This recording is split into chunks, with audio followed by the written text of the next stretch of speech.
We still need that. I found it. Yeah, it's in this one. No Refund Theatre is pretty unique in that anyone who wants to can get involved, right? You could be like someone who's never done anything at all with theater. You just like show up one day and say, hey, I want to help the tech. That's kind of like what I did. And then like all of a sudden you get roped in with a friend and you just sort of like have a good time. It's low budget theater. It's all like stuff we got from Walmart. Everything's like recycled.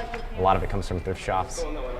We do it for free inside of a lecture hall of all things. And so it has like this feeling of being very organic and very student run, if that makes sense at all. Every show has an entirely new cast, an entirely new director, an entirely new set of tech help. And they don't really react very often, except like after the cast. After the shows, when people like get together and finally talk about everything. It's really interesting. The play is called Prelude to a Kiss by Craig Lucas.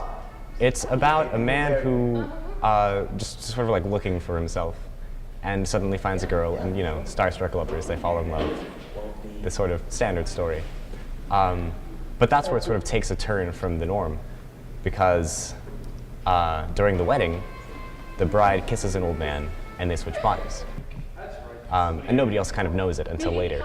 So the husband has to face, like, on top of like the uncertainty of being part of a new marriage and being part of a new like lifestyle, he has to deal with the uncertainty of having his wife actually be a like different person inside of her body.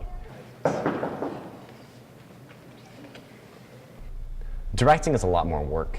When you're acting, you just kind of have to show up and learn your lines. But when you're directing, you've got to like, well, especially for NRT, you've got to get the rights, you've got to design the set, you've got to buy the materials, you've got to set up the lights, you know, you've got to, like, scheduling is like a pain in the butt, you've got to cast. So there's a lot of things that go into directing, but I mean, because of that, it's all the more rewarding.